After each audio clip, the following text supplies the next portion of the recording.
अस्सलामुअलैकुम।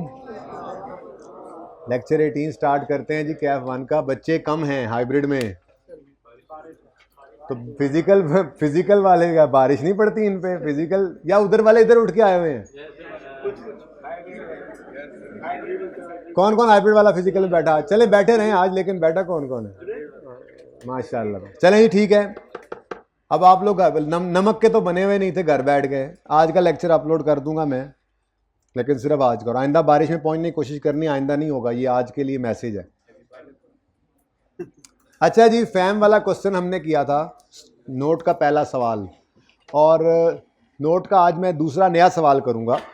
ठीक है, उसमें डिफरेंट नई चीज़ें होंगी, लेकिन जो मेन चीज़ रहेगी जिसके ऊपर जोर भी था, पूरा सवाल संभालना, उसको डाटा को लेकर वहाँ पे जाना, तो मैक्सिमम मार्क्स बहरहाल मिल जाते हैं। एडजस्टमेंट एक दो तो होती ही हैं जो तंग करती हैं। ठीक है, पहला सफ़ा नोट की मेन बॉडी के लिए होता है। मैंने आज भी ये फॉर्मेट बना लिया। आज कार्ली वाला सवाल मैं करवाऊंगा, तो मैंने आपको सिर्फ ये तो आगे मैंने वैसे बना दिया। आप तो सवाल को पढ़ के ही देखेंगे ना कितने कॉलम्स हैं, लेकिन ये मैंने आपको कहा था कि आपने सवाल शुरू होते ही कर देना।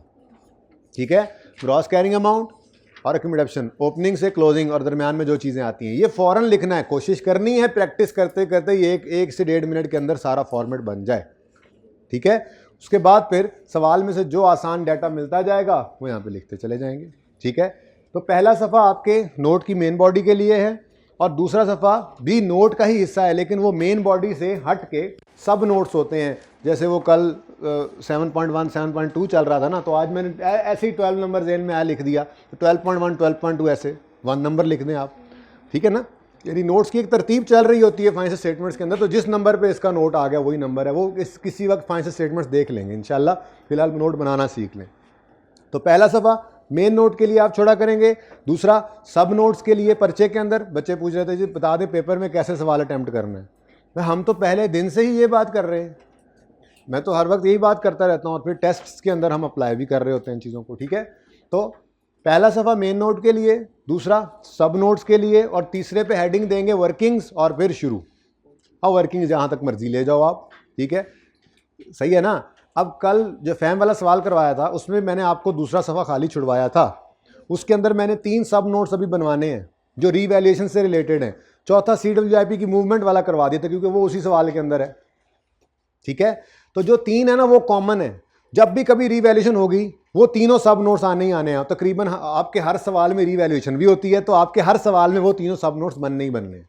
ठीक है, लेकिन हो सकता है आज भी मैं वो ना बनवाऊं, तो आज भी उसी तरह से जगह आप छोड़ेंगे। ठीक है, पहला सफ़ा मेन नोट, दूसरा सफ़ा सब नोट्स के लिए खाली, तीसरे से वर्किंग्स। तो आज भी मेरा फोकस क्या होगा, पूरा सवाल इधर कैसे पहुंचाना है। आप गौर कर रहे हैं तो सवाल भी ऐसे चुने हुए जिसमें ज़्यादा सारे एसिड्स हैं, वरना अब ICAP नॉर्मली जो है वो 2 या 3 से ज़्यादा क्लासेस पे नहीं जा रहा जो नॉर्मल देखा अभी मैंने। ठीक है, तो कोशिश ये करेंगे कि इसको फिर संभालना सीखें सवाल को। अगेन सब नोट्स में आज फिर स्किप करूँगा, फिर इन दोनों सवालों के सब नोट्स आपको होपफुली कल मैं इकट्ठे करवा दूंगा। होपफुली कल ना होए, परसों हो जाएंगे, कोई मसला नहीं है, लेकिन आज भी हमने नोट आएगा, इसी तरह ही करना होगा। अब टेस्ट कब है? ओ नो, ठीक है, सब नोट्स नहीं बनाएंगे आप, उसके मैं मार्क्स नहीं रखूंगा, लेकिन मैं सोल्यूशन के अंदर वो डाल दूंगा, ताकि जब आपको सोल्यूशन मिले और फिर जब वो सवाल भी आप देख लें, सब नोट्स बनाने तो आते हो। ठीक है ना, तो जितना है इतने के ही नंबर होंगे इंशाल्लाह। ठीक है, लेकिन नोट होगा ज़रूर। ठीक है, ये तो होगा। अच्छा जी, अब ये सवाल जो हमने कल किया था, ये पहले कितने बच्चों ने जाके घर पे पहले ये किया? अच्छा, ये कम बच्चों के हाथ खड़े हुए। उसूल रखें, क्लास वर्क वाला सवाल पहले किया करें बगैर सोल्यूशन देखे, फिर होमवर्क। तो कितने बच्चों ने किया दोबारा? बहुत कम, बहुत कम, बहुत कम। चलें, और कार्ली वाला सवाल कितनों ने अटेम्प्ट किया? भाई इतने लंबे हो और लेट आते हो, कैमरे के आगे आ जाते हो, जल्दी बैठो। कितने बच्चों ने होमवर्क नहीं किया? नहीं किया, हाथ खड़ा करें। होमवर्क नहीं किया, क्यों नहीं किया? कोई खास वजह थी? नाराजगी थी मुझसे, दुश्मनी है मेरे से या अम्मा अब्बा से? खुद से ही है वैसे। अच्छा जी, इस सवाल में कोई मसला है तो पूछें अभी भी। वैसे ये सवाल मैंने यहां पे आपके लिए रखा हुआ। ठीक है, ये सवाल हमने किया था क्लास के अंदर, ये इसलिए रख लिया यहां पर क्योंकि इसी के आगे सब नोट्स का सफ़ा खाली छोड़ा हुआ है ना, जो वो आपको जब बनवाऊंगा तो फिर आप भी अपने दूसरे सफ़े पे उसको नोट कर सकेंगे, ठीक है ना। ये सामने होगा, इसकी वर्किंग्स भी हमारे पास मौजूद हैं, ये आपके सामने working 1, working 2, working 2.1, working 3, working 4, यही वर्किंग्स थी। और ये हमारा नोट था, मेन बॉडी, ठीक है, सही है। तो कोई अगर एडजस्टमेंट प्रॉब्लमेटिक है तो पूछ सकते हैं। ट्रांसफर की एंट्री क्या होती थी, पहले मुझे एंट्री बताओ जो सिखाई थी। रीवैल्यूएशन के दिन का सवाल आपका है, कोने से सवाल आपका है? अच्छा जी, ट्रांसफर रीवैल्यूएशन के दिन मैंने कहा था वर्किंग में एक लाइन छोड़ के रीवैल्यूड अमाउंट लिख के सरप्लस लॉस लिखना है। और एंट्रीज में क्या कहा था, पहले ट्रांसफर की एंट्री फिर सरप्लस लॉस की रिकॉर्डिंग की एंट्री। और ट्रांसफर की एंट्री आप लोगों को आती है, क्या है? Accumulated depreciation debit, asset credit. मैंने दोनों में इशारा नीचे किया, क्यों? एक्यूमुलेटेड डेप्रीसिएशन की नेचर क्रेडिट है तो डेबिट का मतलब कम, एसेट की नेचर डेबिट है तो क्रेडिट का मतलब कम, यानी ये एंट्री दोनों को कम करती है। तो मैंने भी दोनों को कम ही करवाया था। ट्रांसफर की एंट्री क्या हो रही है? Accumulated depreciation debit, asset credit. Ledger बना के देख लो, ऐसे ही होगा। लेजर की क्रेडिट साइड पे 80 आता है, एक्यूमुलेशन की डेबिट साइड पे 80 आता है। ये एंट्री हो जाने के बाद अगली एंट्री सरप्लस या लॉस की रिकॉर्डिंग की। तो सरप्लस था, एसेट डेबिट, और सरप्लस पता नहीं कहीं क्रेडिट हो गया, कुएं में हो गया, हमें उससे क्या, इस नोट के अंदर सिर्फ एसेट वाला पॉइंट लेना होता है। ये बताया था आपको जी स्टूडेंट। एक मिनट रुक जाओ,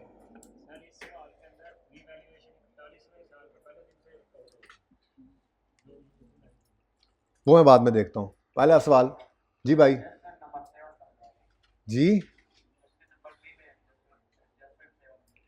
क्वेश्चन नंबर, ये जो कार्ली वाला सवाल है जी, अच्छा हाँ जी। Question adjustment number 7, useful economic life of building is unchanged. मतलब जो ओरिजिनल लाइफ थी 2% रेट से हमें पता चला, रेजिडुअल वैल्यू मिसिंग थी ना, तो हमने 1 over useful life, 1 over rate किया तो यूजफुल लाइफ आ गई। ये 50 साल जिंदगी है, ओरिजिनली जो एस्टीमेट की थी तो 2%, तभी तो वो रेट लेके चल रहा है। तो 50 साल जिंदगी है और वो कह रहा है कि ये अनचेंज्ड है, इसका मतलब 50 अनचेंज्ड है। लेकिन बिल्डिंग जो है वो 10 साल पहले खरीदी थी रीवैल्यूएशन से, यानी जिस दिन ये 1 जनवरी 15 को जिस दिन ये रीवैल्यूएशन हो रही है उस दिन से 10 साल पहले ये बिल्डिंग्स हमने खरीदी थी। अब अगर ओरिजिनल लाइफ 50 थी जो यहां से हमने निकाली, तो इसका मतलब क्या है, 10 साल गुजर चुके तो रिमेनिंग कितनी है? 40। तो यही रिमेनिंग लाइफ मैंने यूज की थी यहां पर, क्योंकि 1 जनवरी 15 पे एसेट रीवैल्यू हो गया ना, तो रीवैल्यूएशन के दिन खड़े होकर कितनी रिमेनिंग लाइफ थी। आज इस सवाल के अंदर इस बात के ऊपर सही आज दूसरे सवाल के अंदर लड़ाई है, ठीक है।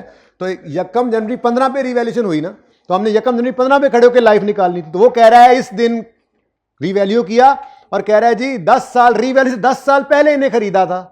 अब ओरिजिनल लाइफ कितनी थी, रेट से निकाली 50 साल, तो अगर 10 साल इस दिन तक गुजर चुके थे तो इस दिन रिमेनिंग लाइफ कितनी थी? 40 साल। अब यही वाली रिमेनिंग लाइफ हमने 15 की डेप्शन के लिए यूज करनी थी और यही यूज की थी। सवाल कहां से आया था? हाथ खड़ा करो। ओके, समझ आई है? यही पॉइंट था ये। हाँ भाई, आपका यही सवाल था जी। बेटा ये बिल्डिंग्स पहले से चली आ रही थी और एक बिल्डिंग हमारी CWIP से ट्रांसफर होकर आई थी, जो एडिशन कहा था हमने बिल्डिंग्स में। तो ये 400 रुपए की बिल्डिंग स्टार्ट में पड़ी थी, ये 100 वाली नई आ गई। ये 400 रुपए वाली बिल्डिंग्स को हमने ड्यूरिंग द ईयर रीवैल्यू किया। ये 400 माइनस 80 320 बनता है ना, यानी कि ये वाली बिल्डिंग्स हैं वो जो पहले से पड़ी थी, ये रीवैल्यू होकर 600 पे चली गई। इनकी इस साल की डेप्रिसिएशन आ गई 15 रुपए। लेकिन जो एडिशन हुआ है इस साल CWIP से, वो भी तो डेप्रिशिएट करना है। तो ये 15 रुपए डेप्रिसिएशन आ गई उन बिल्डिंग्स की जो पहले से आ रही थी। ये मैंने यहां से उठा के सिर्फ लिखा है ताकि आपको जरा सिंपल लगे। और ये वो बिल्डिंग है जो ट्रांसफर हुई थी CWIP से, ये उसको डेप्रिशिएट किया तो टोटल 17 आ गया। ये 17 रुपए की डेप्रिसिएशन हमने ये लिखी। इस पर मैंने वर्किंग रेफर नहीं की, माजरत, ये आपके पास की थी मैंने बोर्ड पे, ठीक है। सही है बेटा। और कोई सवाल? जान छाड़ दो, अगला सवाल कर दें। कोई बात नहीं, करें करें सवाल, खैर है। ये सवाल मैंने इसलिए यहाँ लिख दिया, जब तक आपको कोई सवाल इसमें रहेगा तब तक मैं जवाब देता रहूँगा, नो इशू, ठीक है। 10 बार पूछो, पर जान के नहीं। ये जो तो आप लोग डिलेइंग टैक्टिक्स है ना आप लोगों के, ये नहीं चलेंगे, ठीक है। यार मैच के बारे में बताने जोगा है ही कुछ नहीं। वो है ना पठान मुझे बहुत प्यारे मेरे स्टूडेंट, सबसे ज़्यादा रिस्पेक्ट मुझे हमेशा इन्हीं से ही मिली है। लेकिन वैसे हमारे ना इधर एक लतीफ़ा मशहूर है कि एक पठान होता है और एक पंजाबी होता है, वो बैठने हलवा खाने, ठीक है। तो पंजाबी कहता है पठान को कि यार तुम्हारे वाले साहब कैसे फौत हुए, तो वो बताना शुरू कर देता है लंबी कहानी, और पंजाबी सारा हलवा खा जाता है। पठान कहता है अगली बार देखूंगा इसको। अगली बार बैठते हैं तो कहता है तुम्हारा वालिद कैसे फौत हुआ, तो कहने लगे बस रात को सोया सुबह नहीं उठा, चलो आओ मिलके हलवा खाते हैं। तो मैच में बताने जोगा कुछ नहीं है, इसलिए बस बुरा खेले और हार गए मैच। जी कोई क्वेश्चन है तो पूछना।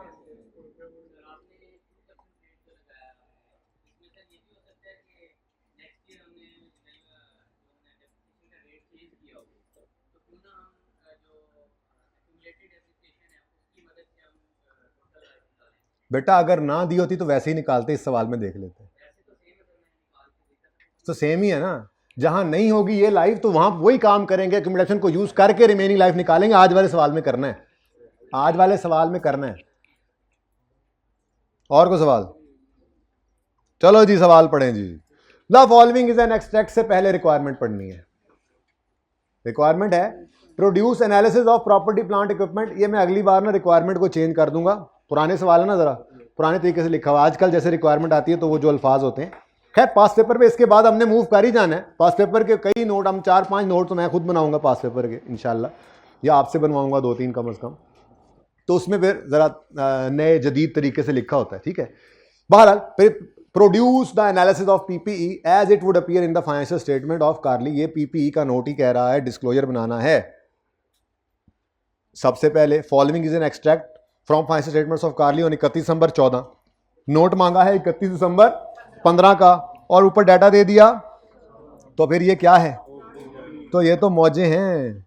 आपको मैं सिखाऊंगा, वो सवाल भी देखेंगे हम जिनमें ओपनिंग खुद निकालना पड़ सकता है आपको, ठीक है। फिलहाल तो सारे ओपनिंग्स गिवन है, ठीक है। तो ये क्या है? ओपनिंग, ठीक है जी, ओके। लैंड एंड बिल्डिंग है, प्लांट एंड इक्विपमेंट है, कंप्यूटर है। तो उसने लैंड एंड बिल्डिंग इकट्ठा कर दिया। मेरी राय है इसको अलग ही कर देंगे। इकट्ठा भी सही है, इकट्ठा भी सही है, लेकिन कल एक सवाल करवाया ना, लैंड बिल्डिंग अलग थे, तो मैं चाहता हूं बिल्कुल उस जैसा ही आज दोबारा करवा दूं ताकि ये जरा पक्का हो जाए। क्योंकि मेरा इस वक्त सिर्फ मकसद क्या है, मेन बॉडी नोट की काबू करनी आ जाए। आपको कोई एडजस्टमेंट समझ नहीं भी आ रही थोड़ी बहुत, तो मैंने इसीलिए वो सवाल पूरे का पूरा अपने पास रखा हुआ है कि जो एडजस्टमेंट समझ नहीं आएगी कल का दिन पूरा इस पर लगा देंगे, नया सवाल नहीं करेंगे अगर आपकी तसल्ली नहीं होगी तो। पर नोट की मेन बॉडी संभालना, इसमें चीज़ों को पहुंचाना आसान काम है, 1-2 बार सिर्फ ध्यान से देख लें तो। क्योंकि अगर ये काम आपको आता हो तो मैक्सिमम मार्क्स आप पेपर में 1-2 एडजस्टमेंट्स के कितने असरात पड़ जाएंगे। अगर आप मेन काम करना तो सवाल के साथ लड़ाई करें, डाटा जो समझ में आए वो पुट करें, पासिंग मार्क्स आपको ये सवाल दे देगा इंशाल्लाह। ये मुश्किल सवाल नहीं होता अगर आपको समझ आ जाए स्टार्ट में ही बात। बाकी एडजस्टमेंट्स मुश्किल होंगी हर सवाल में, आप जितने मर्जी करके चले जाएं, पर्चे में शायद उससे कोई नहीं आ जाए, तो उससे परेशान नहीं होना। फेल वो बच्चा होता है जो रिकरिंग नेचर की एडजस्टमेंट्स को ना कर पाए, यानी कि जो हर दफ़ा मिसाल के तौर पर रिपीट होने वाली चीज़ें होती हैं, और जो कभी कभार एक आधी एडजस्टमेंट मुख्तलिफ आती है हर सवाल के अंदर जो पहले कभी नहीं आई होती, उसको तो ना करने वाले सारा जहान ही होता है, इक्का दुक्का का तुक्का लगता है। तो वो ना आना फेल नहीं करवाता। फेल वो बच्चा होता है जो रूटीन में जो आसान नंबर जो सवाल के अंदर है जो हर दफ़ा होते हैं उनको भी मिस कर दे, ठीक है। चलें जी, तो लैंड और बिल्डिंग को मैं अलग कर लूं, इजाजत है? जो कह रहे हैं इजाजत नहीं है वो हाथ खड़ा करें। नहीं मैं मानता आप लोगों की बात। अच्छा कोई भी नहीं है, वाह जी, डरा लिया मैंने, डरा लिया। तो लैंड एंड बिल्डिंग अलग कर लेते हैं, प्लांट एंड इक्विपमेंट अलग कर लेते हैं, कंप्यूटर 4 बन जाएंगे मेरे। प्लांट इक्विपमेंट को इकट्ठे ही रखो और कंप्यूटर 4 बन जाएंगे, लैंड, बिल्डिंग, प्लांट इक्विपमेंट और कंप्यूटर। आगे जी, ये क्या है? कॉस्ट गिवन है। ये क्या है? अक्यूमुलेशन गिवन है, उन्होंने बुक वैल्यू भी निकाल दी है, ठीक है। अकाउंटिंग पॉलिसीज, आगे कुछ इंफॉर्मेशन दी है, कहता है डेप्रिसिएशन के बारे में, land building over 50 years on straight line basis on buildings only. बड़ी मेहरबानी, वरना हमने तो लैंड को भी कर देना था ना, हम तो हम हैं। ऐसे नहीं करना। लैंड एंड बिल्डिंग्स के ऊपर लिख भी दे तो लैंड को नहीं करना आपने depreciate. Plant and equipment 25% reducing balance, computer 33.33 per annum straight line. During 2015 following transactions took place. अब फिलहाल ये देखना है कि 4 कॉलम मैंने बनाए, 5वां तो नहीं बन जाना कोई, ठीक है। On 31 December land and building were revalued. Revalue होने से कोई नई चीज नहीं आ जाती, लैंड एंड बिल्डिंग की रीवैल्यूएशन है। बस फर्क ये है, हमने सवाल किया था कल स्टार्ट ऑफ द ईयर, ये आज हो रहा है एंड ऑफ द ईयर। अब कभी सवाल में स्टार्ट होगा कभी एंड होगा। अब ये कोई नहीं है कि हम पहले लाइन लगा के सारे स्टार्ट वाले करें फिर लाइन लगा के एंड वाले। क्यों भाई, सीख लिया हमने, उसूल हमारे पक्के हैं। जिन्होंने वो 3-3 रीवैल्यूएशन वाले सवाल मेरे कहने के मुताबिक एक सीटिंग में बैठ के कर लिए होंगे ना, जिनमें 3-3 रीवैल्यूएशन मैंने करवाई थी, तो उनको कभी मसला नहीं आएगा। और जिन्होंने नहीं किए होंगे वो फिर कर लें किसी वक्त, ताकि उनको भी कभी मसला ना आए, ठीक है। तो पहले पॉइंट में रीवैल्यूएशन। दूसरे में अ machine had which had cost 80 and had डेप्शन of इतने वॉज सोल्ड। Disposal simple. लेकिन मशीन, लैंड एंड बिल्डिंग नहीं, यानी रीवैल्यूड एसेट को अभी तक डिस्पोज नहीं करवाया। मेरा नहीं ख्याल आई कि अपने किसी पास पेपर में भी करवाया है, लेकिन हम करेंगे इंशाल्लाह। सीख लिया है, हम नोट भी बनाएंगे इसका। वैसे शायद मेरे जहन में ना आ रहा हो, कोई हो भी सही तो होगा भी तो आ जाएगा सामने। पास पेपर हमने सारे ही देखने होते हैं, कोई भी नहीं छोड़ते जी। मशीन बिक रही है। फिर आ न्यू मशीन वॉज परचेज्ड, जिसके ऊपर कुछ कॉस्ट लगी हैं, ये भी हमने पढ़ा हुआ है। फिर आप भी कह रहे हो कि सब्सिक्वेंट एक्सपेंडिचर जो छोड़ा है आगे चला ही नहीं रहे, जिस दिन उसने आना है वो भी पढ़ा जाएगा। सवाल में आ नहीं ना रहा अभी तक, इसलिए काम चल रहा है जी। On 1 January it was decided to change the method of providing deduction on computer equipment from existing method to 40%। ये क्या है? Change in estimate. अच्छा, ये तो चेंज इन एस्टीमेट उसने बोल के बता दिया ना। एक चेंज इन एस्टीमेट छुपा हुआ भी था, वो है बिल्डिंग का। इंशाल्लाह सवाल करते हैं, देखते हैं। बहरहाल अभी तक मैंने सवाल पढ़ा तो मुझे ये अंदाजा हो गया कि land and building, plant and equipment और कंप्यूटर के अलावा और कुछ भी नहीं है, ठीक है। अब क्या दिल करता है, किधर से शुरू करें? मशीन से शुरू करते हैं। पेपर की अप्रोच है ये, ठीक है ना। पहले कमज़ोर फौजियों को उनके गिरा लो, तो ज़रा कम कर लो उनको। आईके पे कमज़ोर फौजियों को गिरा के फिर, वैसे तो आपको इंशाल्लाह ये भी मुश्किल नहीं लगेगा, लेकिन मैं थोड़ा सा ना अब इस पर स्विच करना चाह रहा हूँ कि ये अप्रोच हो हमारी, ठीक है। प्लांट एंड इक्विपमेंट से रिलेटेड बस ये 2 पॉइंट्स ही हैं। तीसरा पॉइंट तो कंप्यूटर का है और पहला पॉइंट लैंड एंड बिल्डिंग का है, और ये हैं भी स्ट्रेट फॉरवर्ड से, आसान से। तो क्यों ना पहले ये कर लें। तो सबसे पहले, हाँ सबसे पहले ओपनिंग लिख लें। जज़ाकल्लाह जी। अब 1500 सलब तो पढ़ना पड़ेगा, फिर पॉइंट 1 ज़रा पढ़ लें। कहते हैं on 31 December land and building were revalued to 1750। ये इकट्ठा दिया हुआ है।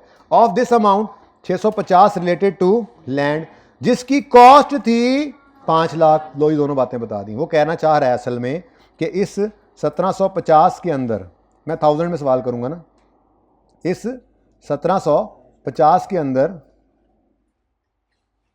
650 लैंड से रिलेट कर रहा है।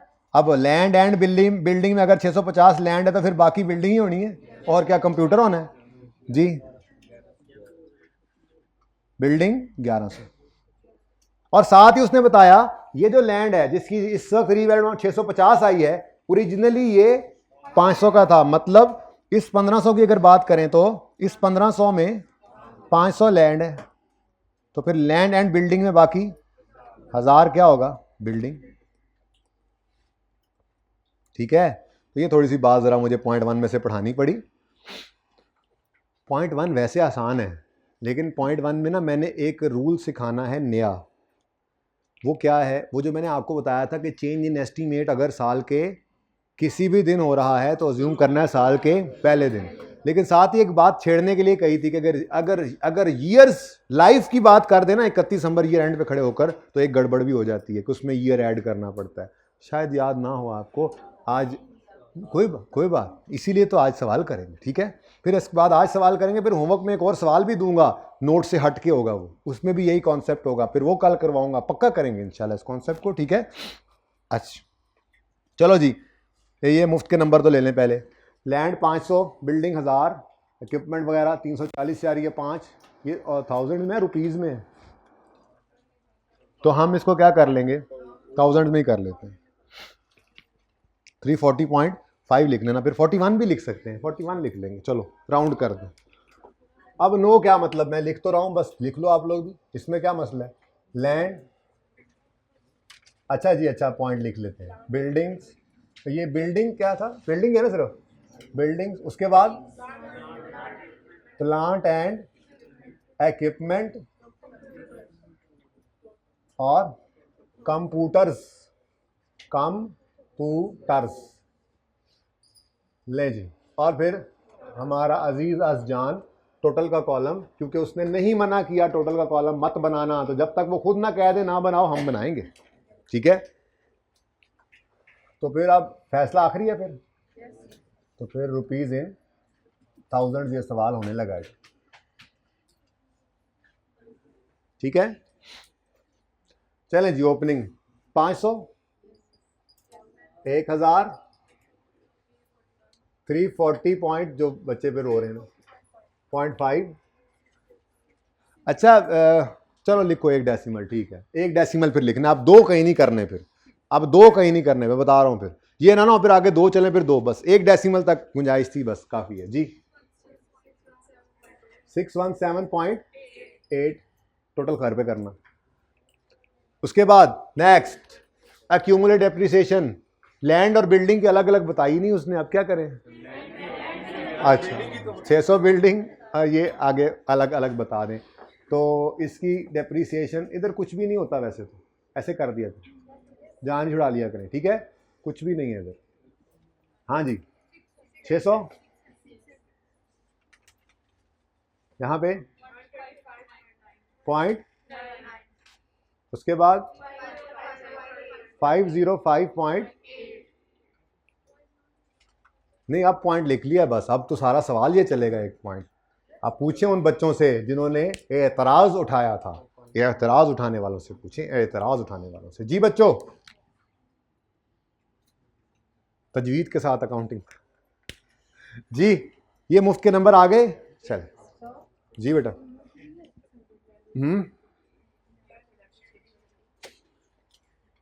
लैंड की डेप्रिसिएशन नहीं होती, ये बिल्डिंग की सिर्फ है, लैंड एंड बिल्डिंग में सिर्फ बिल्डिंग की डेप्रिसिएशन होती है, ठीक है, लैंड डेप्रिशिएट नहीं होता, यही तो मैंने बताया। लो भाई पहला डिब्बा गया, अब आगे बढ़ो। अगर वो चेंज इन एस्टीमेट वाला खाता यहां ना आना होता तो मैं ये एडजस्टमेंट पहले करवाता, क्योंकि ये सबसे आसान है आपके लिए, ठीक है, लेकिन चूंकि उसकी लंबी डिस्कशन चलती जानी है तो जो काम असल होना है वो भूल जाना है, इसलिए मैं कह रहा हूं उसको एंड पे करते हैं, पहले जरा आगे वाले पॉइंट्स जी। A machine which had cost of 80,000 and had accumulation of 57,000 at start of year was sold in first week of year। मेरे ख्याल में तो एडजस्टमेंट करने की भी ज़रूरत नहीं है, मैं करवाऊंगा, मैं एडजस्टमेंट करवाऊंगा, लेकिन पर्चे के लिए क्या एंट्री होती है डिस्पोजल की, accumulated option debit, cash debit, acid credit और गेन लॉस। अब मैंने कहा था पीपीई का नोट बना रहे हैं ना, तो एफएआर 1 के लेवल पे रहते हुए पीपीई का नोट बना रहे हैं, तो आपको सिर्फ दो चीजें चाहिए, एसिड और अक्यूमुलेटेड डेप्रिसिएशन। अगर पीएनएल मांगता तो फिर प्रॉफिट एंड लॉस चाहिए था, पूरी एंट्री करनी पड़े, और अगर आप एफएआर 2 में ये नोट बना रहे होते तो वहां डिटेल ऑफ डिस्पोजल के नाम से एक नोट बनता है जिसमें गेन लॉस भी बताना पड़ता है, फिर भी यूज करते। एफएआर 1 के लेवल में डिस्पोजल के लिए बस यही दो चीजें चाहिए, कॉस्ट और अक्यूमुलेटेड डेप्रिसिएशन। अच्छा ये भी मैं क्यों कह रहा हूं डेट ऑफ सेल की है, क्योंकि वो कह रहा है which had accumulation of 57 at start of the year was sold for 25,000 in first week of year, मतलब स्टार्ट ऑफ द ईयर पर यह थी और उसी वक्त ये बेच भी दिया गया, तो जिस दिन बिका है उस दिन तक की डेप्शन भी गिवन थी। यानी इन सवालों के अंदर ज्यादा सवाल को संभालने की कोशिश कराई गई है बच्चों से, इसीलिए मैं ये सवाल करवा रहा हूं, इन एडजस्टमेंट्स में ज्यादा नहीं उलझाया गया, ठीक है, सही है। चलो वैसे मैं वर्किंग नंबर भी नहीं लगा रहा इसको, आपकी तसल्ली के लिए ये कर देता हूं, कुछ बच्चे मेरे जैसे भी होते हैं नहीं समझ आ रही होती उनको, तो अक्यूमुलेटेड डेप्रिसिएशन डेबिट 57, फिर एसिड का नाम क्या है मशीन, और हमारे इस एसिड का नाम क्या है प्लांट एंड इक्विपमेंट में ही रख दो इसको, ठीक है ना जी, कितना 80। अब देखो ये दो काफ़ी है, मैं ये कह रहा था, तो इसलिए मैं कह रहा था एंट्री करने की भी जरूरत नहीं है हमें, शायद कोई वर्किंग की भी जरूरत नहीं है, ये रेडीली अवेलेबल हैं। ये 57 डेट ऑफ सेल तक की अक्यूमुलेटेड डेप्रिसिएशन है, इस बात से मुत्तफिक हो सारे? किसी को एतराज है तो बताए? नहीं है, ठीक है। तो बस ये काम काफी था, क्योंकि पीपीई के नोट के अंदर मेन बॉडी में मुझे एसेट की अकाउंट, एसेट अकाउंट चाहिए और एक्यूमुलेशन अकाउंट चाहिए, कोई तीसरी चीज नहीं चाहिए। तो ये पहले दो स्टेप्स ही थे इसके, तीसरा तो कैश अकाउंट है, तो चौथा गेन लॉस है ना। कैश कभी आया है? आपने डिस्पोजल कब से पढ़ना शुरू किया हुआ है? इन FAR 1 में जब से आए हैं, 2-3 दिन बाद हमने डिस्पोजल पढ़ना शुरू कर दिया था। तो जब से डिस्पोजल पढ़ रहे हैं, कभी भी कैश एसेट अकाउंट में या एक्यूमुलेटेड डेप्शन अकाउंट में नहीं आया। कभी P&L एसेट अकाउंट या एक्यूमुलेटेड डेप्शन अकाउंट में नहीं आया, ठीक है। लेकिन चलो, अब आप लोगों को मैं पूरा कर भी देता हूं ये। लेकिन मैं वर्किंग नंबर इसलिए इसको नहीं कह रहा कि फिर आप पक्का कर लोगे। कैश कितना आया है? 25। तो ये एसेट गेन का गेन देगा, लॉस देगा? आजकल बड़े गेन शेन आ रहे हैं जी। P&L बैलेंसिंग फिगर गेन की प्लीज बता दें।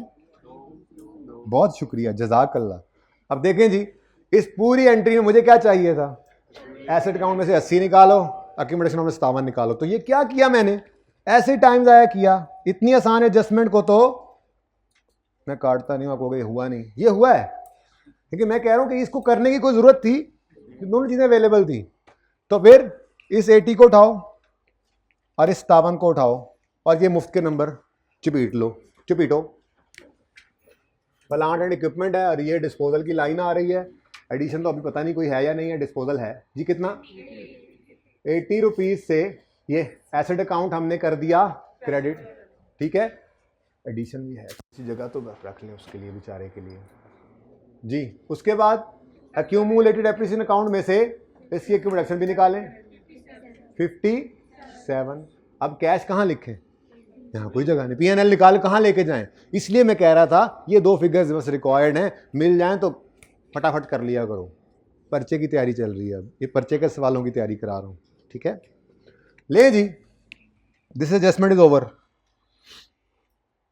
डेप्रिसिएशन एक्सपेंस जब निकालने लगेंगे उस वक्त फिर जाके देख लेंगे ऑन ओपनिंग एक्सक्लूडिंग डिस्पोजल। वो वर्किंग वैसे ही हमने की हुई है अभी तक, ताकि कोई नई चीज ना लगे। मैंने कल भी आपको सवाल करवाए, जो ये सवाल करवाया था, तो इसमें भी डेप्शन का मैंने वही फॉर्मेट रखा था। कोई नई चीज नहीं कर रहे भाई, जो पढ़ा हुआ है बस उसको अब प्रोफेशनल तरीके से हम नोट बना रहे हैं उसका। तो डेप्शन एक्सपेंस आज भी वैसे ही निकलना है, opening excluding disposal, addition, disposal. तो जब डेप्शन की बारी आएगी तब देखेंगे इसको। फिलहाल तो ये दोनों फिगर्स निकलनी थी, यहीं पे पेपर वो छीन लें आके, टाइम खत्म हो गया। इन दो चीजों के नंबर मिल जाएंगे हमें, ठीक है। छीन लें तो ओके जी। Next, a new machine was purchase on 30 April 15। हमारा ईयर एंड है 31 दिसंबर 14, 31 दिसंबर 15। तो 30 अप्रैल को ये आई है, तो यकम मई से इस्तेमाल करना शुरू करेंगे। पहले 4 महीने नहीं, अगले 8 महीने। लेकिन ये बात तो होगी डेप्रिसिएशन के वक्त, फिलहाल इसका एडिशन तो रिकॉर्ड करें। एडिशन तो पूरी अमाउंट से रिकॉर्ड होगा ना, तो इसके लिए मुझे उन्होंने कुछ चीज़ें इकट्ठी करके दे दी। अब कह रहे हैं जी, purchase price before discount inclusive of reclaimable sales tax कितना है जी? 3000, जो इसके अंदर शामिल है। कह रहा है डिस्काउंट इसमें से अभी तक हमने माइनस नहीं किया और 3000 हमने इसमें ऐड किया हुआ है। कुछ शर्म होती है, कुछ हया होती है, माइनस करो इसको, क्योंकि ये कौन सा टैक्स है?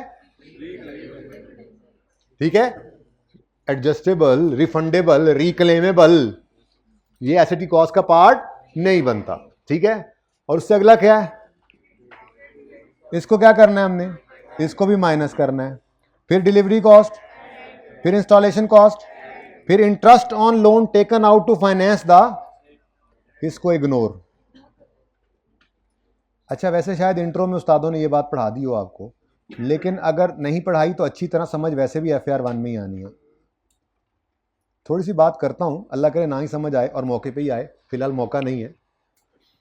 इंटरेस्ट को हम एसेट की कॉस्ट में, लोन के इंटरेस्ट को हम एसेट की कॉस्ट में सिर्फ तब ऐड करते हैं जब एसेट बनने में अच्छा खासा अरसा ले और उस एसेट को बनाने के लिए हमने लोन लिया हो।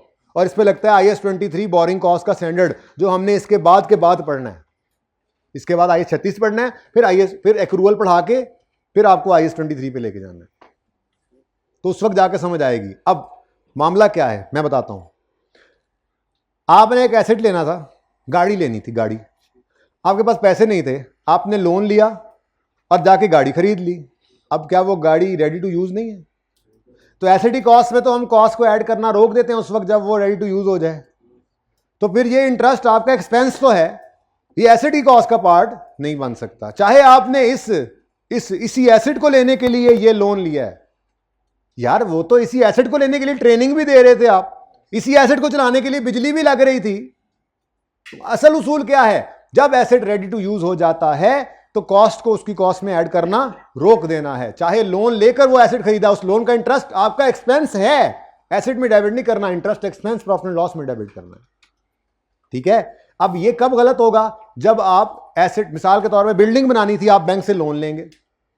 अब बिल्डिंग बनने में अच्छा खासा अरसा लगेगा, तो ईंटें, बजरी, सीमेंट, सरिया, रेत, ये कॉस्ट भी ऐड हो रही होंगी, साथ में अगर लोन लिया हुआ तो उसका इंटरेस्ट भी ऐड, और वो भी रोक देंगे उस वक्त जब बिल्डिंग कंप्लीट हो जाएगी। चाहे बाद में लोन आपका वापस नहीं भी हुआ, वो बाद वाला इंटरेस्ट एक्सपेंस बनता रहेगा। इंशाल्लाह IAS 23 में ये समझ आ जाएगी बात। अभी किस किस को समझ आ गई? ओ नो, चलो आगे काम आ जाएगा, आज जरूरत नहीं थी। जी बोले। ये ट्रेड डिस्काउंट अगर परसेंटेज में होता तो इसे 20,000 माइनस करना था 17। जी वो भी बता देता फिर। वैसे नॉर्मली ट्रेड डिस्काउंट, याद रखना, ट्रेड डिस्काउंट ये वो डिस्काउंट है जो आप दुकान के ऊपर लगा हुआ देखते हैं, अप टू 20%। आप दुकान में घुसते हैं, उधर आप ये शर्ट लेने जाते हैं, उस शर्ट के ऊपर लिखा होता है ₹500। अब उसमें टैक्स शामिल है नहीं है, बट उसको छोड़ो, आप नॉर्मल अजम्पशन लो। क्या करते हो, आप कहते हो ये 500 का 10% 50 गया, मुझे 20% था, 100 गया, मुझे 400 की ये शर्ट मिल जाएगी। तो डिस्काउंट रेट्स नॉर्मली जो है ना, नॉर्मली अगर सवाल खामोश हो तो हम वो नॉर्मल सेलिंग प्राइस पे ही लगाया करते हैं। ठीक है, लेकिन होता तब देखते हैं ना, अभी तो नहीं है। ओके, अब इसकी वर्किंग कर लेते हैं तमीज से। ठीक है, तो वर्किंग नंबर 1,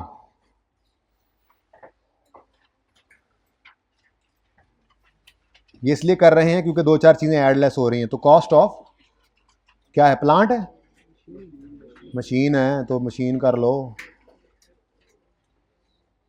अच्छा जी, ऐसे भी हो सकता है, देखो एक शॉर्ट, चलो शॉर्ट फॉर्मेट बाद में, पहले लॉन्ग फॉर्मेट। परचेज प्राइस बस लिखो। अब ये ना कहना सर वो पहले लिखें इंक्लूसिव इंक्लूसिव, नहीं नहीं नहीं, परचेज प्राइस टोटल कितनी है 20, माइनस करो इसमें से 3, माइनस करो इसमें से कितना है डिस्काउंट, रेट डिस्काउंट 1000। लो जान चढ़ाओ, पागल हो गया, एक एक करके अंग्रेजी लिखते रहोगे। परचेज प्राइस आपने कितने का खरीदा, ये 3 माइनस करो और ये 1 माइनस करो, बस ये परचेज प्राइस जी 16। अब कोई लड़ेंगे आके कहेंगे सर ये परचेज प्राइस है, इनवॉइस वैल्यू है, और छोड़ो, ये सही होना चाहिए और ये प्रेजेंट कर दो। यहां बेशक अपना नाम लिखाना नहीं, ना लिखाना मतलब कोई मुनासिब लफ्ज लिख दो यहां पे, ये इतना मैटर नहीं करता। इन चीजों में ना फंसे रहा करो, ये मैटर करता है, ये मैटर करता है। ठीक है, उसके बाद क्या है जी, कितना क्या, अच्छा अगले सफे पे मैं भी कहूं 500 ऐड, 750 ऐड, डिलीवरी और इंस्टॉलेशन। डिलीवरी कितना 0.5, 500 1000 में चल रहे हैं ना। मैं ऊपर ₹1000 इसलिए नहीं लिख रहा क्योंकि यहां से लेकर मैं जाऊंगा इधर, और जब यहां लिखूंगा तो ऊपर लिखा होगा ये 1000 है। ठीक है, तो वर्किंग में गुंजाइश निकल आती है। उसके बाद ये डिलीवरी, वो इंस्टॉलेशन है 0.75 मेरे दोस्त, वो भी लिखते हैं, टेंशन मत हुआ, इंस्टॉलेशन 0.75, आंसर 17 ठीक है जी, ये कॉस्ट ऑफ मशीन निकल आई। और इधर छोटा सा स्टार लगाकर लिख लो इंटरेस्ट, क्या अल्फाज थे उसने लिखे हुए, interest on loan taken out, इतनी लंबी अंग्रेजी, interest is not made part of cost. ठीक है जी, चलो अब उसको लिख के बता दिया आपने। वर्किंग आपके सवाल का बिल्कुल इंटेग्रल पार्ट है। आपने वो जो वहां पे भी एडिशन में एसेट लिखना है उसको वर्किंग 1 के साथ रेफर करना है। ठीक है, अच्छा एक और तरीका भी था मेरे दिल में आ रही, वो भी बता ही दूं, आप यूं भी लिख सकते थे, कॉस्ट ऑफ मशीन वर्किंग में ही करना है ना, ये 20 -3 -1 प्लस 0.5 प्लस 0.75, लो और अंग्रेजियों से बच गए 17.25। बच्चों उसको सिर्फ ये बताना है एग्जामिनर को कि आपने 17.25 कैसे बनाया। उसको भी पता है पर्चे में इसको 20 परचेज प्राइस है और 3 इसमें टैक्स की अमाउंट शामिल है और 1 डिस्काउंट अलाउ कर रहे हैं और ये इंस्टॉलेशन और ये जो भी है तो वो वट एवर, ठीक है। तो मकसद कहने का ये है कि आई कैप तो सारा सवाल लेजर ही नहीं बनाता अपने सोल्यूशन में, सारा सवाल ही ब्रैकेट्स में किया होता है, तो टाइम बच सकता था यहाँ पे भी। तो ये मैंने कर दिया आपको पुरानी तरतीब पे रखने के लिए, और ये मैंने आपको सिखा दिया पेपर में शॉर्टकट जहां लगे लगा लो। ये शॉर्टकट नहीं है, ये प्रॉपर वर्किंग है, प्रॉपर वर्किंग है। अब ये कोई बच्चा यहां से पूछे सर पेपर में ऐसे करना है, नहीं पेपर में मैं फेल होने के तरीके सिखाने के लिए यहां बुलाता हूं, ये फेल होने का तरीका है, बता रहा हूं ऐसे बिल्कुल पूरे मार्क्स मिलेंगे, टाइम बड़ा बच जाएगा। इसमें फिर कुछ ना कुछ अंग्रेजी लिखते हुए टाइम लगा, इसमें क्या टाइम लगा, कुछ भी नहीं, ठीक है। तो जो दिल करे वो करो। क्या करोगे वैसे, अभी भी जो कह रहे हैं हम तो ये वाला करेंगे, वो हाथ खड़ा करें, कोई बात नहीं, उनकी मर्जी है, दे कैन डू इट। ये नंबर तो ले प्लांट एंड इक्विपमेंट में जी बेटा, वो तो बिल्कुल भी कभी नहीं करते, उसकी एंट्री होती है कैश डेबिट लोन क्रेडिट, और वो फिर वापस होता है लोन डेबिट कैश क्रेडिट, वो तो कहानी अलग है। इंटरेस्ट को भी अभी तो मैं ऐड नहीं करने दे रहा, बोरिंग कॉस्ट में जाके समझ आ जाएगी इंशाल्लाह। वैसे जी addition 25, where is my blue marker, working one नहीं रेफर करनी, आप ना ब्लू से कराना पर्चे में, आपके पास एक ही ब्लैक मार्कर नंबर 1, एक डेसिमल तक ठीक है जी, फिर 3 करें। अभी तक वैसे कोई 2 डेसिमल वाला आया था, बस फिर कर दो 2, अल्लाह करेगा कोई और नहीं आएगा।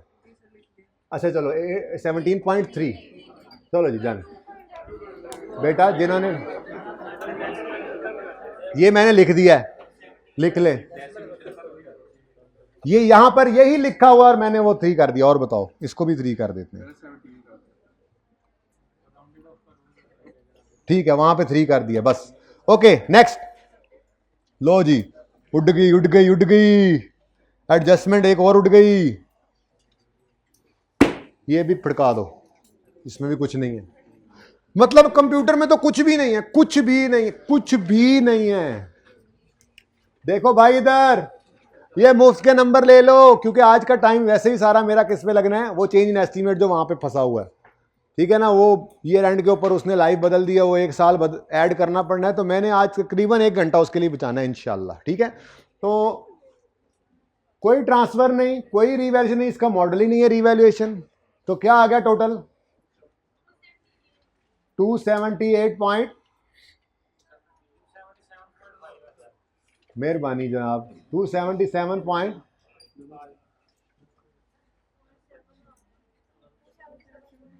बेटा ये ऊपर जो लिखी हुई है फिगर्स, मुझे कैलकुलेटर दे दें यार, मैं ये काम भी खुद ही कर लेता हूँ, आप लोग तो पता नहीं यहाँ करने क्या आते हैं। अब जिसने गलत कैलकुलेशन बताई, जिसने ना बताया वो तो वैसे ही ना माफी के काबिल, उसको तो वैसे ही क्लास से निकालूंगा, और जिसने गलत बताई उसको क्लास भी बैठा रहने दूंगा, लेकिन कुछ नहीं कहूंगा। लेकिन सही करें, ये मसला है मेरे ख्याल में, तो ये बहुत बड़ा मसला है कि आप कैलकुलेशन करते हैं और वो गलत जवाब आ रहा है, मतलब आपका हाथ ही नहीं बैठा हुआ कैलकुलेटर पे। तो ये 2-4 मुलाजिम आप कुछ दिन में नजर आएंगे जो कैलकुलेशन करने लग जाएंगे, 2-4 इधर से 2-4 इधर से, और एक मुलाजिम लिखता रहेगा सवाल, बाकी चौधरी साहिबान बैठे रहेंगे और पेपर में फिर बैठे होंगे। पेपर में फिर ये मसला होगा, कैलकुलेटर पे हाथ कांप रहे होंगे, कि कैलकुलेटर तो देखे बगैर चल रहा होता है बच्चों का, अगर वो प्रैक्टिस में हो तो कैलकुलेशन हर बच्चे ने करनी होती है। मैं आपको नोट बाद में वो सवाल किया हुआ दिखा रहा होता हूँ, दोबारा पिक्चर के लिए टाइम दे रहा होता हूँ, तो कैलकुलेशन मस्ट किया करें, कैलकुलेटर आपके हाथ पे होना चाहिए, ठीक है। ओके, बता दिया सही वाला। चलिए अब कोई ट्रांसफर तो कोई नहीं है, लेकिन ये फिगर एक रहती है, मैं तो कहता हूँ फिर ये भी निकाल ही लेते हैं, कर लें फिर। तो वर्किंग नंबर 2 आ गई जी, फिर कंप्यूटर पे जाते हैं। चलो अब एक एसेट पूरा कर ही लें, किधर गया, वर्किंग नंबर 2, डेप्रिसिएशन एक्सपेंस किसका, प्लांट एंड इक्विपमेंट, जो लफ्ज उधर लिखा वही लिख रहा हूं, ऑन ओपनिंग एक्सक्लूडिंग डिस्पोजल। मैं क्यों लिखूं अंग्रेजी, बस पता है आपको, ठीक है। अब मेथड कौन सा है पहले ये देख के आते हैं, देखने तो दें। प्लांट एंड इक्विपमेंट पे 25%, तो फिर ओपनिंग कॉस्ट की बजाय opening book value of all minus opening book value of disposal. वैसे सवाल में दी हुई है लेकिन मैं चाह रहा हूं यहीं से देख लें जैसे करते होते थे। बस वहां क्या होता था, आज तक क्या होता था, दो लेजर्स बने होते थे यहाँ पे, asset account, accumulated depreciation account. Asset का ओपनिंग, एक्यूमुलेशन का ओपनिंग उठाते थे, नेट करते थे। यहाँ भी वही अकाउंट बने हुए हैं, जरा ऐसे बन गए।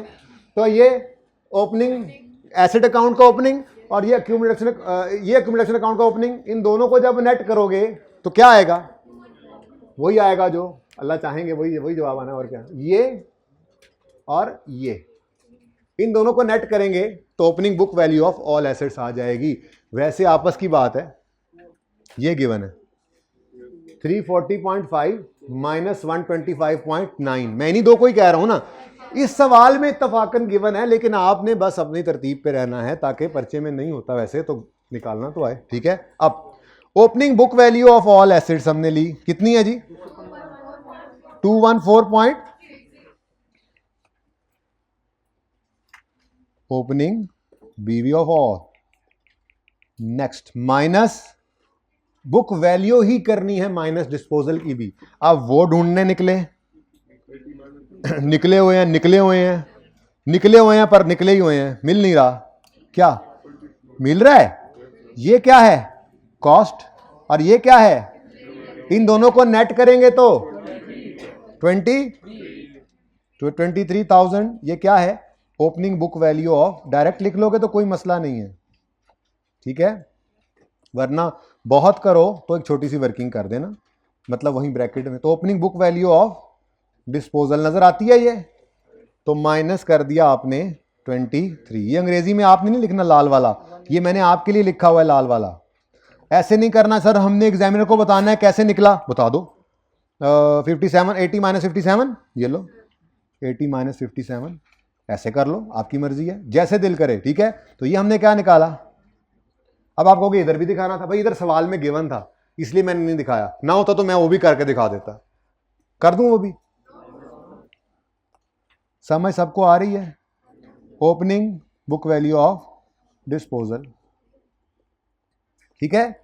अब जो बच गया वो सिकंदर, सॉरी जी इंटू 25%, जी बोले 47.9। ये आ गई ऑन ओपनिंग एक्सक्लूडिंग डिस्पोजल। उसके बाद ऑन एडिशंस हैं कोई, ये ऊपर नजर आ रहा है 17.25, 17.25, लेकिन पहला साल है, रेट ने कॉस्ट पे ही लगना है। हाँ लेकिन ये एसेट खरीदा कब था, 30 अप्रैल को, ये तो फिर 1 मई से 31 दिसंबर तक 8 मंथ्स के लिए इसको डेप्रीशिएट करना है आपने। उसके बाद डिस्पोजल है जी, डिस्पोजल तो है, उस पर डेप्रीसिएशन नहीं है भाई, ऐसे ना कहा करें डिस्पोजल नहीं है। क्यों नहीं है डेप्रीसिएशन, क्योंकि हमने अज्यूम नहीं किया, बल्कि आज उसने बता दिया साल के शुरू में बिका है, तो इस साल में कोई डेप्रीसिएशन। ये मसला ही हमारा हल नहीं हो रहा। हमने क्या नोट बनाना सीखना है, हमें कैलकुलेटर पे कैलकुलेशन नहीं करनी आती। चुप है, चुप कर जाओ, ना अंजारो चुप कर जाओ, गुस्सा चढ़ा रहे हो आप मुझे, पहले मैच ऐसी कोई बात नहीं जी। 0.8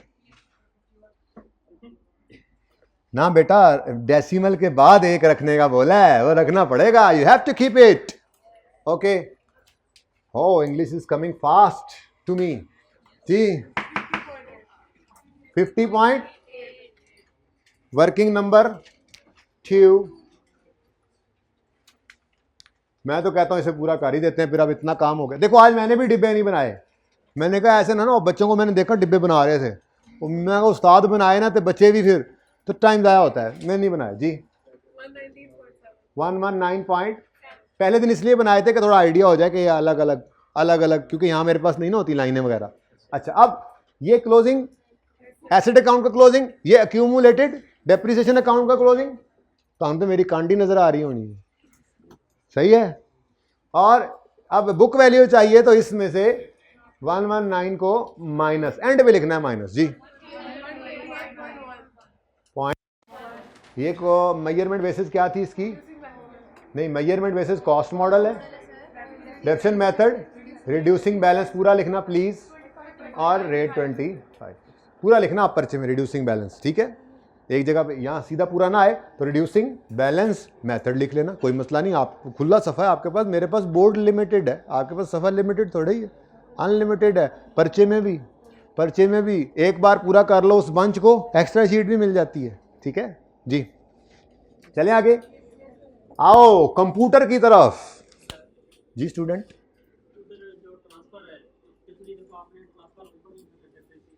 बेटा उसमें आऊँ तो सही, अभी उस एसेट पे गया हूँ, हम कहीं बात कर रहे हैं, तुम कहीं लेके जा रहे हो, हमें जाने दो, वहां पे रूल लिखवाऊंगा, कल तो नहीं लिखवाया था, आज रूल लिखवाना है। ऐसे कैसे तुमने सोच लिया कि कुछ भी पूछ लोगे।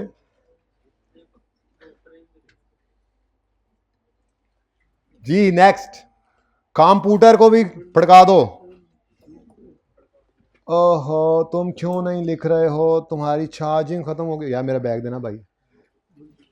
अच्छा जी, अब कंप्यूटर में कोई एडिशन नहीं है, कोई डिस्पोजल नहीं है, तो जो एसिड्स पड़े थे वही एसिड्स पड़े हैं, वही पड़े रहेंगे, तो बस उन्हीं को क्या कर दें, डेप्रीशिएट। अब वो अलग बात है कि डेप्रीशिएशन का जो अगला पुराना रेट था वो रेट ठीक लगा हुआ है बगैर सोचे भी। अच्छा, तो वो चेंज हो गया, लेकिन पहले ज़रा मैं आपको बता दूं एसेट अकाउंट की क्या सूरत हाल है, क्योंकि देखें एसेट अकाउंट याद करें, पहले एसेट का लेजर कंप्लीट करते थे, वो क्लोजिंग निकलने के काबिल हो जाता था, फिर डेप्रिसिएशन एक्सपेंस की तरफ जाते थे ताकि ओपनिंग भी मिले, एडिशन भी मिले, डिस्पोजल भी मिले। तो ऐसे ही पहले इसको पूरा करेंगे, तो इसमें जनाबे वाला ये डैशों की बाहर लगी हुई है, कोई एडिशन नहीं, कोई डिस्पोजल नहीं, रीवैल्यूएशन का कोई चक्कर नहीं है, इधर रीवैल्यूएशन सिर्फ हो रही है लैंड और बिल्डिंग की, तो ये जितना था उतना ही है, लेकिन उतना रहेगा नहीं बुक वैल्यू में, क्यों, हाँ लेकिन डिस्पोजल कोई नहीं है, ट्रांसफर का कोई चक्कर कोई नहीं है, बस ये फिगर मुझे चाहिए है। तो ये तो आप कल है, आप उल्टे हाथ से मुझे, मैं देखूंगा अभी कुछ बच्चे उल्टे हाथ से ये वर्किंग करेंगे, मतलब इतना आसान काम है उल्टे हाथ से, ठीक है। तो मेरे पेन चार्ज होने तक उल्टे हाथ से आप कर दें। वो कह रहा है जी पहले तो होता था 33%, भाई हमें क्या, अगर estimate during the year change हो गया है, ऑन यकम जनवरी, तो बहुत अच्छी बात है, ऑन यकम January it was decided that the method of providing depreciation on computer, किधर गया, to change the providing depreciation on computer equipment from existing method, जो कि स्टेट लाइन 33 है, टू 40% रिड्यूसिंग। तो कोई बात नहीं, उसने तो रेट निकाल के दे दिया, हमने तो कुछ भी नहीं करना, अब बस हमने इस साल की डेप्रिसिएशन इस रेट पे करनी है। अच्छा, चेंज इन एस्टीमेट के दिन क्या करते हैं, बुक वैल्यू निकालते हैं, वो सवाल ने कहा है मैं निकाल के दूंगा, निकली हुई है, उस पर बस क्या करना है, रेट पे लगा देना है 40%, और उसको भूल जाना है कि वो 33 भी कोई चीज़ थी। वैसे एक बात बताऊं, किसी को बताओगे तो नहीं, चेंज इन एस्टीमेट का भी एक सब नोट होता है छोटा सा, अभी नहीं बनवा रहा, जगह खाली रखवाई हुई हैं आपसे इंशाल्लाह, जैसे कल वर्क इन प्रोसेस की मूवमेंट का नोट था ना, ये सारी चीज़ें इकट्ठी नहीं सिखाई जा सकती, आप कंफर्टेबल होने लगो मैं फिर शरारत कर दूं, फायदा नहीं है ना, तो आज ज़रा नोट से कंफर्टेबल हो लें, ठीक है। अच्छा करो,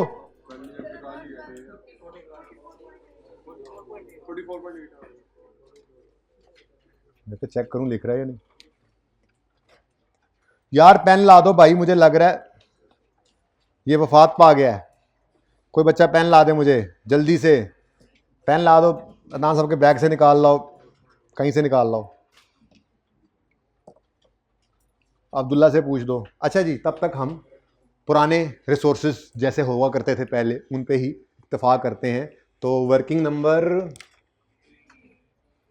3, depreciation expense on computers, computers नहीं होता, कंप्यूटर्स होता है, okay, on opening excluding disposals, ठीक है, डिस्पोजल कोई नहीं है तो अच्छी बात है, बुक वैल्यू ओपनिंग चाहिए मुझे क्योंकि रिड्यूसिंग बैलेंस, और अगर ये पुराना मेथड ही होता तो कॉस्ट के ऊपर रेट नहीं लगना था, और वहां पर एक गड़बड़, चलो छोड़ो उसको दफा करें जी। तो opening book value of all ढूंढनी है तो 617.8 माइनस 505.8,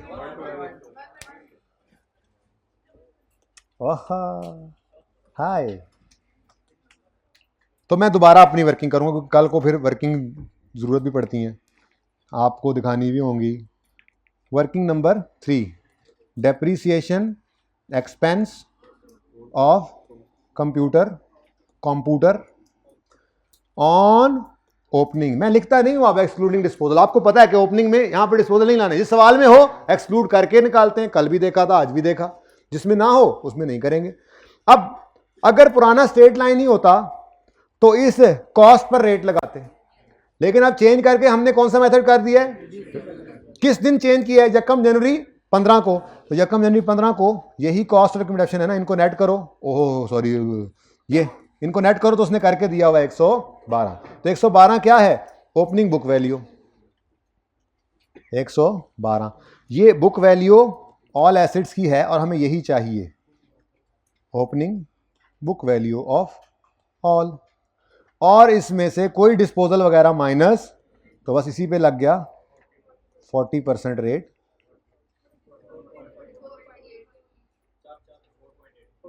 44 पॉइंट नहीं, 45 नहीं हो सकता, माजरत।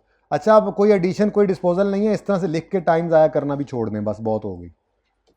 मैंने ऊपर वाला भी मिटा दिया है, मतलब आदत पड़ी हुई है ना, ऑन डिस्पोजल लिख के डैश, जो साथ कर रहा हो ना वो करने लग जाते हैं, मतलब वो समझाने के लिए कर रहा था साथ, लो जगह खत्म कर दी मैंने। नहीं है डिस्पोजल के ऊपर डेप्रिसिएशन, मत लिखो यहाँ पे, टाइम ज़ाया मत करो, यहाँ पे डिस्पोजल है ही नहीं, बस नीचे डबल लाइन लगा दी, ये टोटल एक्सपेंस है जी, ठीक है। अब ये एक्सपेंस ले जाएं, 44.8, blue is here, number 3, and closing is 550.6। Cost में से अक्यूमुलेशन माइनस करो, ठीक है जी। कॉस्ट मॉडल है, इसमें भी अब रिड्यूसिंग बैलेंस मेथड हो गया। अब वो जो बच्चे पूछ रहे थे चेंज भी हो जाता है, किसी ने पूछा था पहले दिन, मैंने कहा था आएगा वक्त, एस्टीमेट चेंज किसी ने पूछा था क्लास में, एस्टीमेट चेंज हुआ, हो गया ना। मैंने आपको छोटी सी बात बता दी थी कि जो इस एक्सपेंस के निकालने में रेट वगैरह यूज हुआ है वही यहां पर लिख दो, चाहे स्टार्ट में कुछ और भी था, तो आसानी हो गई जिंदगी में, ठीक है। लो जी, सवाल तो हो गया खत्म, बस रह क्या गया, एक छोटी सी एडजस्टमेंट है,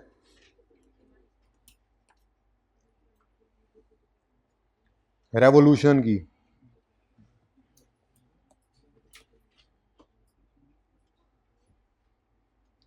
इनकलाब,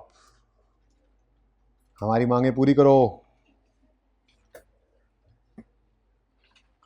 आई क्या को कह रहे हो आप, पेपर ना लो, वैसे पास कर दो, इनकलाब।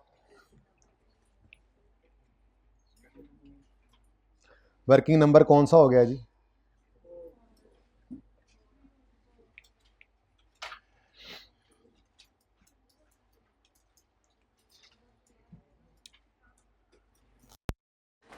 चलें जी, खुला टाइम अब मैंने बचा लिया इसके लिए, तो मुझे ना 30 सेकंड में लैंड की वर्किंग चाहिए, मुझे नहीं पता कैसे निकालेंगे। 31 दिसंबर 14 या यकम जनवरी 15 की बुक वैल्यू उन्होंने दे दी है, फिर 31 दिसंबर 15 पर, 31 दिसंबर ड्यूरिंग 15 ऑन 31 दिसंबर 15, मतलब 31 दिसंबर 15 पर रिवैल्यूएशन हो रही है। अब मुझे नहीं पता, जल्दी कर लें।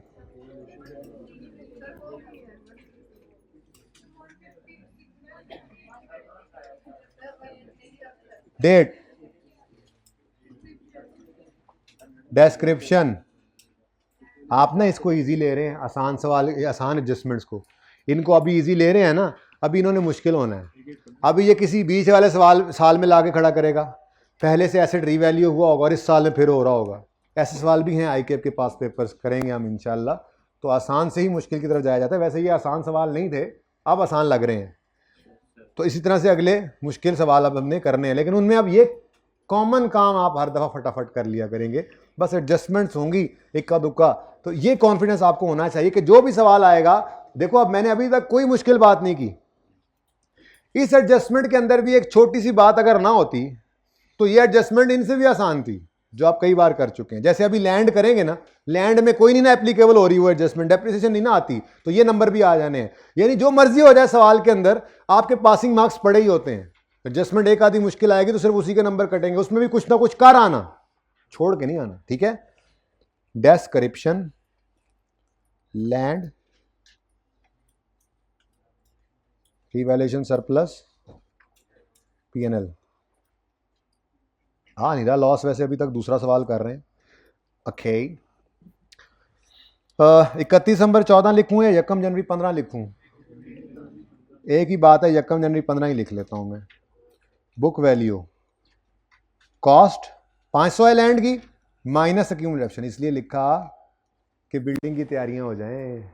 ये तो लैंड है ना, लैंड की जो कॉस्ट थी 500 थी ना कॉस्ट, बताया आपको, यहां से पढ़ के गया था मैं, ठीक है। तो लैंड की जो कॉस्ट थी वो भी आज बुक वैल्यू होगी, क्योंकि लैंड डेप्रिशिएट नहीं होता। लेकिन मैंने वर्किंग में इसलिए लिख दिया कि अभी आगे बिल्डिंग ने आना है तो उसकी तैयारी हो जाए, ठीक है। फुनकारी लगाई है मैंने। उसके बाद 31 दिसंबर 15 तक इसको डेप्रिशिएट करना है। जाहिर है लैंड है, डेप्रिशिएट नहीं होगा, पता नहीं फिर क्यों लिखा मैंने, बिल्डिंग ने आना है, जैसी एडजस्टमेंट है, तैयारियां चल रही हैं, ठीक है। तो उसके बाद जी 31 दिसंबर 2015 पर आ गई बुक वैल्यू, कितनी? ये मेरे बच्चों असल में ना 31 दिसंबर पे रीवैल्यू हो रहा था एसेट, तो पहले हम एसेट को 31 दिसंबर 15 पर लेकर आए हैं, ऐसे ही करते थे ना, तो ये 31 दिसंबर 15 पे आया पड़ा। अब क्या करोगे, एक लाइन खाली छोड़ दो, रीवैल्यूड अमाउंट लिखोगे। रीवैल्यूड अमाउंट सवाल में हमें बता दी गई थी कितनी, ये on 31 December during 15, on 31 December 15 का मतलब 31 December 15, 31 December 15 land and building were revalued to 1750, of this amount 650 related to land. तो मैंने कहा इस रीवैल्यूड अमाउंट में 650 किसके हिस्से का है, लैंड। कितने गया जी, कितना? 650, तो 150 का क्या आ गया जी, रीवैल्यूएशन सरप्लस।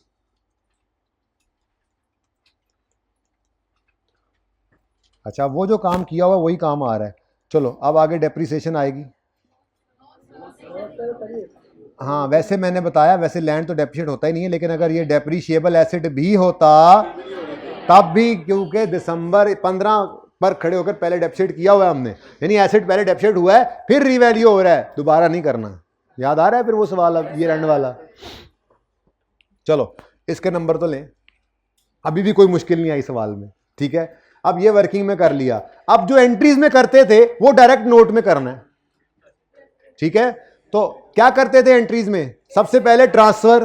अब जब गए ट्रांसफर की बात करने, तो ये लैंड है, इसकी कोई डेप्रिसिएशन नहीं पड़ी हुई, तो कुछ भी ट्रांसफर, एडिशन तो है नहीं, डिस्पोजल तो है नहीं, ट्रांसफर भी कोई नहीं हुआ, ट्रांसफर इसमें कोई नहीं है, ठीक है। अब ये सामने नहीं आ रहे, मुझे लगता है नुक्ते, आप परेशान क्यों हो रहे हैं, ये एडिशन है, मैं बोल तो रहा हूँ ना, आपकी तो लाइनें लगी हैं, डिस्पोजल है, ये ट्रांसफर है, कोई नहीं आया, ठीक है। तकरीबन कोशिश की है मैंने, सामने आज आपके सामने लाइनें हैं। अब ट्रांसफर हो गया, मतलब कुछ है ही नहीं ट्रांसफर करने के लिए, अक्यूमुलेटेड ऑप्शन होगी तो ट्रांसफर करेंगे, जोर जोर की जमाइयां ना ले। अब मैंने आपको कहा हुआ है पीपीई का नोट बनाना है, मेन बॉडी बनानी है, तो उसमें किसको किसको छुपा देना है? अच्छा आप ऐसे छुपा तो नहीं सकेंगे, हाथ तो रख सकते हैं ना, ये आपका हाथ है, ऐसे रखा आपने, सिर्फ ये लैंड और एक मूवमेंट इन रिवेन्यू सरप्लस का पक्का सब नोट बनेगा जब भी रिवैल्यूएशन होगी, वो मैंने अभी बनाना सिखाया नहीं, जब वो आएगा तो फिर इसको छुपा लेंगे।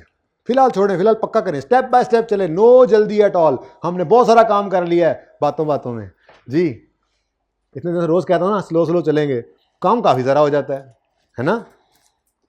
और ये जो बच्चे सोच रहे हैं ना कि कब खत्म होगा पीपीई ने नहीं खत्म होना, चैप्टर 3 है मेरे ख्याल में आई कैप का, ये खत्म हो जाएगा, पीपीई ने नहीं खत्म होना, वो हर जगह ही रहेगा, ठीक है ना। लेकिन फिलहाल तो 20 एक लेक्चर, कम से कम 20-21 लेक्चर सिर्फ इसी पे लगते हैं। और मैंने आपको पहले बता दिया हुआ है, ये मशहूर ज़माना नोट का सवाल या बैलेंस शीट का, इसका अपना 15 से 18 नंबर का सवाल तो आता ही है। उसके अलावा ये हर सवाल में जैसे गुस्सा होता है, तो कह सकते हैं तकरीबन 25-30 नंबर की तो वेटेज इसी की बन जाती है। हर एक के साथ तो ये गया होता है। आप कैश फ्लो का सवाल बनाए, वहाँ पे इसकी एडजस्टमेंट आएगी। एनपीओ का सवाल में जाएं, वहाँ इसकी एडजस्टमेंट आएगी। आप ये IS 8 में, IS 1 में जाएं, सिंचन इक्विटी के अंदर या IS 8 के अंदर, वहाँ पे इसकी एडजस्टमेंट होती है। करेक्शन ऑफ एरर में इसकी एडजस्टमेंट होती है। अगले 3-4 टॉपिक्स इसी के साथ मिक्स हो रहे होते हैं अक्सर। तो कहाँ जाएगा ये यहीं पे रहेगा, कहीं नहीं जाता। ए नहीं जानता जी। हाँ भाई, ये है PPE का नोट। मैं यूं कह रहा हूं, ये क्या है? PPE का नोट, बस मेन नोट, ठीक है। मेन नोट की जो बॉडी है, क्योंकि वहां पर हम लेजर्स को कॉस्ट और एक्यूमुलेशन अलग अलग करके बनाते हैं, और यहां पर ये बुक वैल्यू पे बन रहा होता है। तो यही हो गया ना फिर, ठीक है। अब यहां पे खड़े हैं, ट्रांसफर नजर नहीं आती वर्किंग में, और ये क्या हो रहा है? अब देखो, मैंने अगला छुपा दिया ताकि आपको कंफ्यूजन ही ना रहे। एसिड क्या हो रहा है? डेबिट। और आगे कुछ भी नहीं हो रहा, क्योंकि जरूरत नहीं है। पक्का करें, ठीक है। वैसे हो रहा है सरप्लस क्रेडिट, लेकिन वो इक्विटी आइटम है भाई। मैं PPE का नोट बना रहा हूं। PPE कहां नजर आता है? आपको बताया था मैंने, कहां बनाया था वो नोट? I think so. ये कहां पहुंच गए? ये हम कहां आ गए हैं अंकल? ओके, मैं फिर ढूंढ के बताऊंगा। अच्छा, सवाल से आगे निकल जाएंगे जी। तो लैंड डेबिट बोलो, और सरप्लस क्रेडिट होना है, लेकिन वो PPE का नोट है। PPE प्रॉपर्टी प्लांट इक्विपमेंट, ये नॉन करंट एसेट्स में आता है। मैंने वो बैलेंस शीट बना के दिखाई थी पहले दिन, ठीक है। ये नॉन करंट एसेट्स में आता है, और रीवैल्यूएशन सरप्लस वो तो इक्विटी में पड़ा होता है। तो इसलिए फिलहाल सिर्फ PPE का नोट उसने मांगा है ना, तो PPE के नोट के अंदर सिर्फ ये कॉलम दिखा करना है हमने। ओके, तो लैंड डेबिट कितने से, और पता नहीं कुएं में कुछ क्रेडिट, हमें उससे क्या। ये देखो, सही होने की निशानी सवाल की याद। एसेट अपनी लेटेस्ट रीवैल्यूड अमाउंट शो कर रहा है। आगे कुछ है नहीं, बेहतरीन। तो ये 650 आ गया। यहां पे क्या लिखोगे? रीवैल्यूएशन मॉडल पूरा लिखना। फिर खुदा के लिए स्ट्रेट लाइन ना लिख देना आगे, रिड्यूसिंग बैलेंस, लैंड को डेप्रिशिएट करते फिर रहे हो। नहीं है, कुछ भी नहीं है। अन्य हमको अन्य है, ये नहीं चल रहा। डेथ होगी मुझे लगता है इसकी। कुल शरीफ होगा आज। अल्लाह जज़ाए खैर दे। दान साहब पेन पड़ा हुआ था, मिल ही जाते हैं उनके पास जी। सही है, बिल्डिंग करें। पार्ट 2 ना शुरू कर लेंगे, घंटे से ऊपर नहीं हो गया? कर हैं, चलो कर लो।